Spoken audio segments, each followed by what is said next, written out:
అమలు కాని హామీలు ఇచ్చి ప్రజలను మోసం చేసిన సీఎం రేవంత్ డిప్యూటీ సీఎం భట్టిపై చీటింగ్ కేసులు నమోదు చేయాలన్నారు బీఆర్ఎస్ నేత మాజీ ఎమ్మెల్యే రేగా కాంతారావు. భద్రాద్రి కొత్తగూడెం జిల్లా మనుగూరు పీఎస్లో లిఖితపూర్వకంగా ముఖ్యమంత్రి ఉప ముఖ్యమంత్రిపై ఆయన ఫిర్యాదు చేశారు. ఎన్నికల్లో ప్రజలకు 6 గ్యారంటీలు అంటూ అలవిగాని 420 హామీలు ఇచ్చి ఎన్నికల్లో గెలిచి ప్రభుత్వం ఏర్పడి ఏడాది దాటినా హామీలు అమలు కాలేదన్నారు. హామీలు అమలు చేయాలని ప్రశ్నిస్తే కేసులు పెడుతున్నారని ఆరోపించారు. గెలిచి ఏడాదవుతున్నా 6 గ్యారంటీలు జాడపత్తలేవన్నారు. ప్రజలకు మొండి చేయి చూపిస్తుందని ఆయన మండిపడ్డారు. ఇక రేవంత్ రెడ్డి భట్టి విక్రమార్కపై చీటింగ్ కేసు నమోదు చేయకుంటే జిల్లా వ్యాప్తంగా పోలీస్ స్టేషన్లను ముట్టడిస్తామని రేగా కాంతారావు హెచ్చరించారు.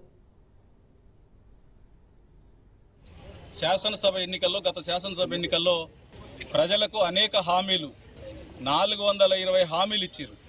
420 హామీలు ఇచ్చి అమలు చేయలేక చతికిలబడి రాబడి ఏ విధంగా వస్తుందని చెప్పేసి ఆలోచన లేని అవగాహన లేనటువంటి పాలన కొనసాగిస్తూ 6 గ్యారెంటీల పేరుతోని ప్రత్యేకంగా పిసిసి అధ్యక్షుడు ఆనాటి పిసిసి అధ్యక్షుడు ప్రస్తుత ముఖ్యమంత్రి రేవంత్ రెడ్డి గారు, అదేవిధంగా కార్యనిర్వాహక అధ్యక్షుడు ఆనాటి కాంగ్రెస్ పార్టీ కార్యనిర్వాహక అధ్యక్షుడు ప్రస్తుత డిప్యూటీ సీఎం అయినటువంటి భట్టి విక్రమార్క గారు ప్రత్యేకంగా ప్రతి ఇంటికి గ్యారంటీ కార్డు పేరుతోని సంతకాలు సేకరించి సంతకాలతో సంతకాలు చేసినటువంటి హామీ ఇచ్చినటువంటి కార్డుని ప్రతికి కార్యకర్తల చేత పంచిపెట్టి ప్రజల్ని నయవంచనకు గురి చేసి ఈరోజు ఆదాయం తగ్గింది ప్రభుత్వానికి, మేము హామీలు అమలు చేయలేకపోతా ఉన్నాం అని చెప్పే చేతులు ఇచ్చినటువంటి దౌర్భాగ్య పరిస్థితి ఈరోజు ఎందుకు దాపురించింది? ఆనాడు కరోనా సమయంలో కూడా క్లిష్ట పరిస్థితిలో కూడా ఎటువంటి సంక్షేమ కార్యక్రమానికి నిధులు ఆపకుండా ప్రజలను ఆ రోజు ఆపద్ కాలంలో ప్రజల్ని ఆదుకున్నటువంటి చరిత్ర కలిగినటువంటి గొప్ప నాయకుడు.